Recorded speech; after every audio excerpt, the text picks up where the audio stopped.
"It was unfair that you got the house," my dad said after selling my inheritance house for spoiled brother. "I pressed charges. Now he's in prison for fraud. I'm 31, and I never thought I'd be writing about how my own family betrayed me. It started with a laugh, at least. That's what I thought it was. I was visiting my parents for our usual Sunday dinner when my father casually mentioned, between bites of pot roast, that the money from the sale of the house I inherited from my grandmother would go toward paying for my brother's vacation. I nearly choked on my food, thinking he was making one of his dry jokes. My father had always had an odd sense of humor, often making deadpan statements that left people wondering if he was serious. "Good one, Dad," I said, forcing a chuckle while shooting a glance at my mother, who was suddenly very interested in her plate. My brother Tyler just kept scrolling on his phone, completely detached from the conversation as usual. But something felt off. There was a tension in the air that didn't match the supposedly light-hearted moment. I noticed my father wouldn't meet my eyes, and my mother's hands were shaking slightly as she cut her meat. Still, I pushed the thought aside. After all, it was impossible. The house was mine, left to me specifically in my grandmother's will. A week later, my world turned upside down when my lawyer called. He was confused about some paperwork that had crossed his desk regarding the sale of my grandmother's house. My stomach dropped as he explained that not only had the house been sold, but the sale had been completed weeks ago. I sat there in my office, phone pressed to my ear, feeling like I'd been punched in the gut. I couldn't focus on work after that call. My mind kept racing back to all the times I'd visited the house over the past few months, checking on it, making plans for renovations, dreaming about the life I'd build there. It was the only place that had ever felt like a true home to me. My grandmother had raised me there while my parents were consumed with Tyler's every need and want. I decided to drive by the house. I needed to see it with my own eyes to prove to myself that this nightmare wasn't real. But as I pulled up to the familiar driveway, my heart stopped. There were cars I didn't recognize parked outside, new ones, expensive ones. Strange patio furniture sat on the front porch where my grandmother's beloved rocking chair used to be. With trembling hands, I walked up to the front door and rang the doorbell. Each second felt like an eternity as I waited, hopping against hope that this was all some terrible mistake. When a man in his late 30s answered, wearing casual clothes like he belonged there, I felt like I was in some surreal dream. "Can I help you?" he asked, friendly but cautious. I struggled to find my voice. "This is my house," I managed to say. "Who are you?" The man's expression shifted from welcoming to concerned. "We bought this house last month from the owner." He said it so matter-of-factly, like he was stating the sky was blue. "You what?" I felt dizzy, gripping the door frame for support. A woman appeared behind him, her face a mixture of confusion and worry. "We bought it fair and square," she said, her nervous laugh grating against my ears. "What's the problem?" I couldn't breathe.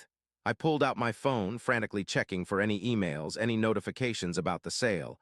Nothing, no alert, no notice. Nothing. I turned and walked away, barely able to see straight through my shock and rage. I drove straight to my parents' house, my knuckles white on the steering wheel. The same house they'd lived in for 30 years, where Tyler still lived rent-free at 24. I found him sprawled on the couch in the living room, exactly where he always was, playing games on his phone. "Where's Mom and Dad?" I demanded, my voice shaking. He barely glanced up. "They're out," he mumbled, thumbs tapping away at his screen. "Why? Because they sold my house." The words came out like venom. Tyler blinked, completely unfazed.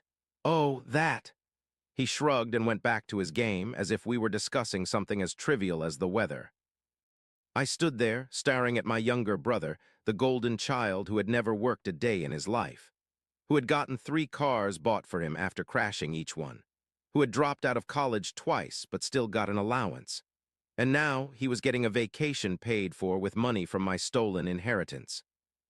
I waited in that house for hours, packing the floors I'd grown up on, my anger building with each passing minute. When I finally heard the garage door open, I was ready. My parents walked in carrying shopping bags, more things for Tyler, no doubt, and froze when they saw me. "What the hell did you do?" I asked, my voice eerily calm despite the rage boiling inside me. My father set down his bags slowly, exchanging a look with my mother. She hurried off to the kitchen, leaving him to face me alone. "Look, son," he started, using that condescending tone he'd always used when explaining why Tyler needed something more than I did. "It was unfair that you got the house. Your mother and I had other plans." "Plans?" I was trembling. "So you forged documents and sold my house? The house Grandma left to me in her will? You committed fraud." "Don't be so dramatic," he said, waving his hand dismissively. "Tyler needed a vacation. He's been stressed, and he needs a car. He's the one with potential." "Potential?" I laughed, but it was a hollow sound. "He's 24, unemployed, and living in your basement, and you stole my inheritance to buy him a vacation." "Now that's enough," my father's voice hardened. "Your brother has had a rough time lately. That gaming tournament didn't go well, and he's been very upset about it. Besides, you have a job. You don't need the house." I couldn't believe what I was hearing. My grandmother's house, sold without my knowledge or consent, all because Tyler was upset about losing a video game tournament.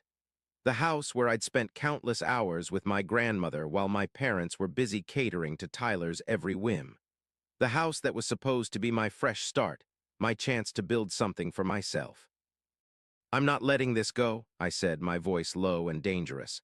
"You know that, right? This isn't like all the other times you favored him over me. This is fraud. This is theft." "Don't be ridiculous," my father scoffed. "We're family. We did what was best for everyone."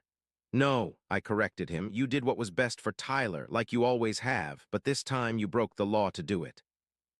I turned and walked out, ignoring my mother's calls from the kitchen. As I got in my car, I could see Tyler through the living room window, still playing on his phone, completely unbothered by the fact that his vacation was being funded by his brother's stolen inheritance. I didn't know what to do at first. My mind was racing as I drove home, my father's dismissive words echoing in my head. It was like he didn't even see what he'd done wrong. In his mind, everything was justified because it was for Tyler, his precious golden child. I knew I needed help. This wasn't something I could handle on my own. That night, I called my lawyer, Daniel, a friend who wasn't just good at his job but was known for being ruthless when necessary. As I explained everything to him, his initial disbelief turned to fury. "Meet me at my office tomorrow," Daniel said, his voice tight with controlled anger. "Bring everything you've got, emails, documents, texts. I want to see it all. They're not getting away with this, Hubert, I promise you that." That night, I barely slept. I lay awake, thinking about my grandmother, about how she'd always tried to protect me from my parents' blatant favoritism. She must have known something like this might happen. Why else would she have left the house specifically to me in her will? But even she couldn't have predicted that they would go this far, that they would actually commit fraud to take away my inheritance. As I stared at my ceiling in the darkness, one thing became crystal clear. This wasn't just about the house anymore. This was about years of manipulation, favoritism, and abuse. And for once in my life, I wasn't going to let them get away with it. Update 1. The next day, I walked into Daniel's modern office building, my arms full of documents. I had spent half the night gathering everything I could find, emails from Grandma spanning years, talking about how the house would be my future, the original will with her clear instructions, and even text messages where she specifically referred to the house as my legacy. I had photos of the house, maintenance records I'd kept, and utility bills in my name. Daniel, with his characteristic efficiency, spread everything across his large desk and began sorting through it methodically. I watched as his expression shifted from professional interest to barely contained anger. After about 20 minutes of review, he looked up at me, his eyes sharp. "Your dad's an idiot," Daniel said bluntly, tapping his fingers on a particular document. "He didn't just commit fraud, he left a paper trail a mile wide." I leaned forward in my chair. "What do you mean?"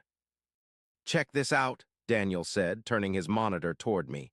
On the screen was a scanned document, the sale agreement for my grandmother's house. He zoomed in on the signature line. "Look familiar." I studied what was supposed to be my signature. It was close, but something was off about it. The loops were too perfect, too deliberate, like someone trying too hard to copy my handwriting. "That's not my signature," I said, feeling a mix of anger and vindication. "Of course not," Daniel muttered, pulling up another window. Your father forged your consent to the sale, and here's where it gets even better or worse, depending on how you look at it. The notary who verified this signature, she's already under investigation for multiple instances of fraudulent notarization. Your father managed to pick possibly the worst person in the state to help him commit fraud. I let out a long breath, my hands clenched into fists. So what's our next step? First, we hit them with a formal demand letter, Daniel explained, already typing. We give them exactly 48 hours to return the full amount from the sale, $200,000. It's a courtesy, really, and a chance for them to avoid the nightmare that's coming if they don't comply. But given what you've told me about your father. Not a chance, I finished his thought. He won't pay. He probably already spent half of it on Tyler's vacation plans. Then we sue, Daniel said, his voice hardening. We go after everything. His assets, his house, his savings, everything. And we make sure the DA's office gets a complete file about the fraud. Your father's looking at serious charges here. Daniel spent the next hour outlining our strategy, explaining how we'd approach both the civil and criminal aspects of the case. By the time I left his office, I felt more confident than I had in days. A week later, the formal demand letter was delivered to my parents' house by courier. I knew the exact moment my father received it because my phone started buzzing with calls from both my parents. I ignored them all. The next morning, my father left a voicemail that made my blood boil. Son, we need to talk about this. You're making a big mistake. Family doesn't do this to family. Call me back. I didn't call back, but I did text him. You can meet me at coffee at 2 p.m. That's your chance to make this right. When I arrived at the coffee shop, my father was already there along with my mother. They'd brought Tyler too, which didn't surprise me.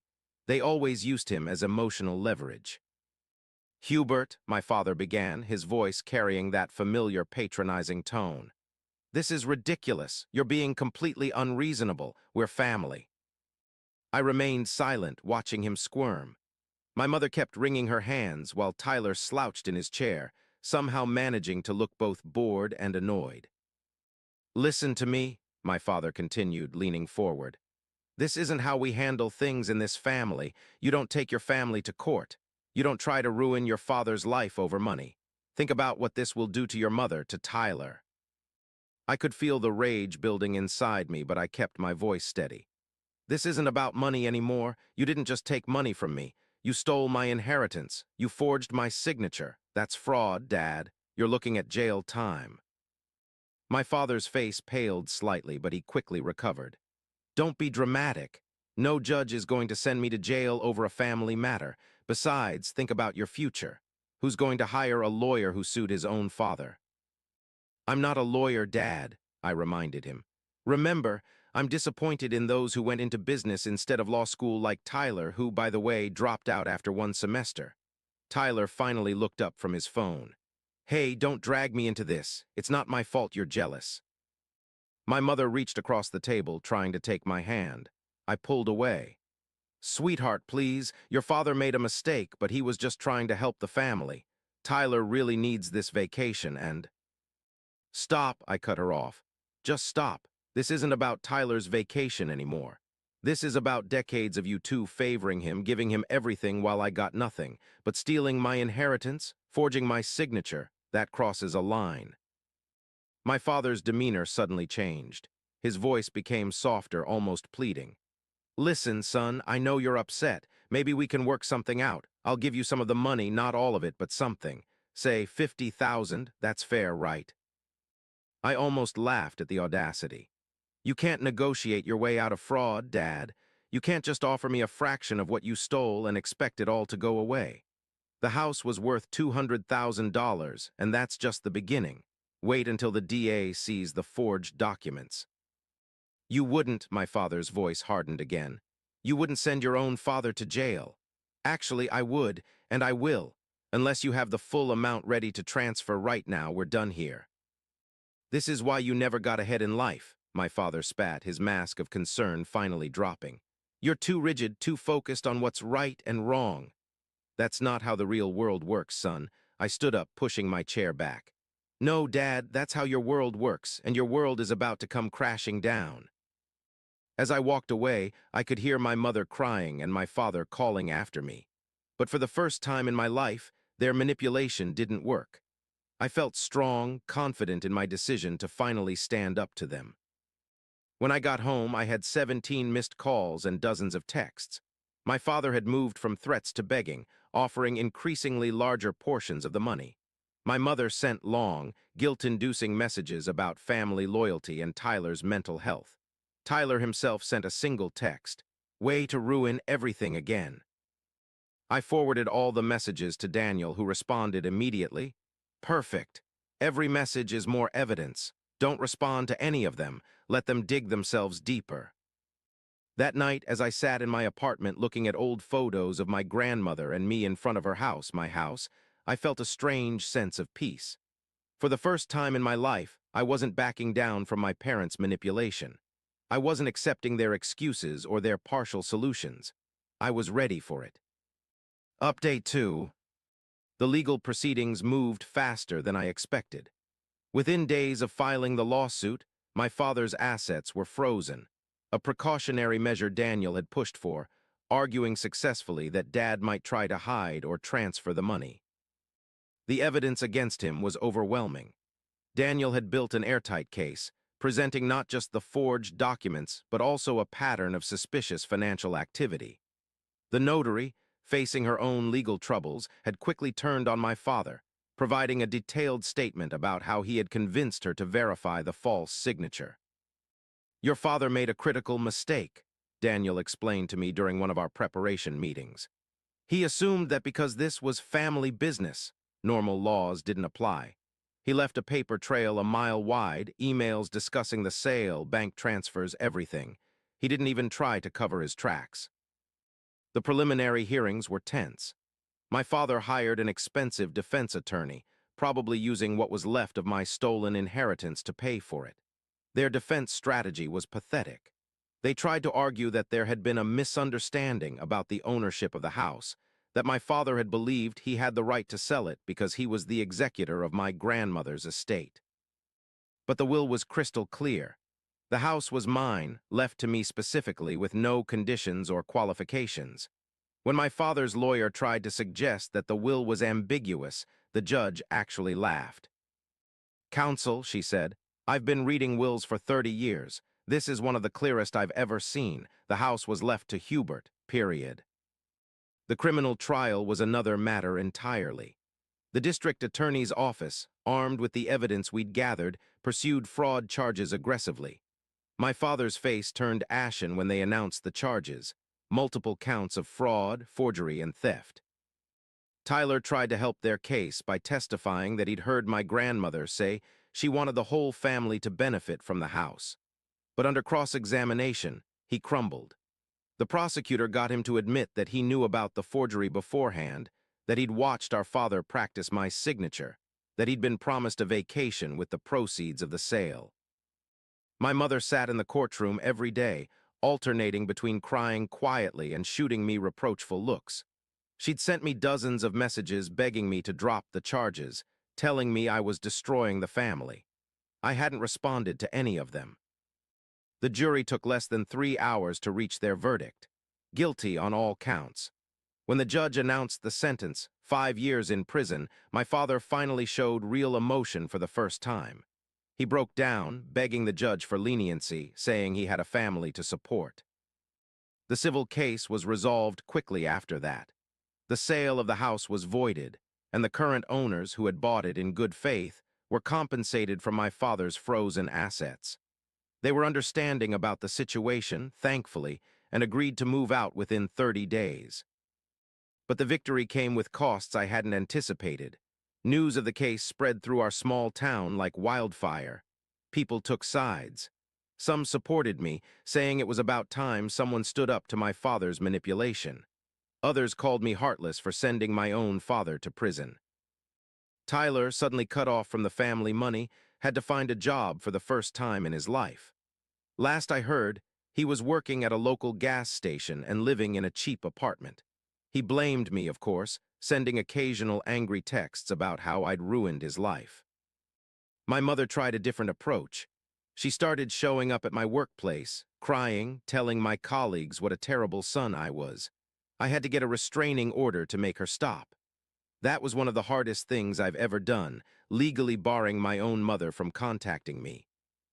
The house, when I finally got it back, needed work. The previous owners hadn't maintained it well, and there was damage from hasty renovations they'd started. But walking through those doors again, knowing it was mine, really mine this time, that made everything worth it. I've learned that standing up for yourself isn't just about winning or losing. It's about refusing to be a victim, refusing to let others write your story for you. The road ahead isn't always easy, but it's mine to walk, and I walk it with my head held high. The house stands as a testament to that journey, not just a building, but a symbol of reclaimed dignity, of justice served, of the strength it takes to stand alone when standing together means accepting abuse. It's my grandmother's legacy, preserved not just in brick and mortar, but in the courage she helped instill in me. And that's something no one can ever steal.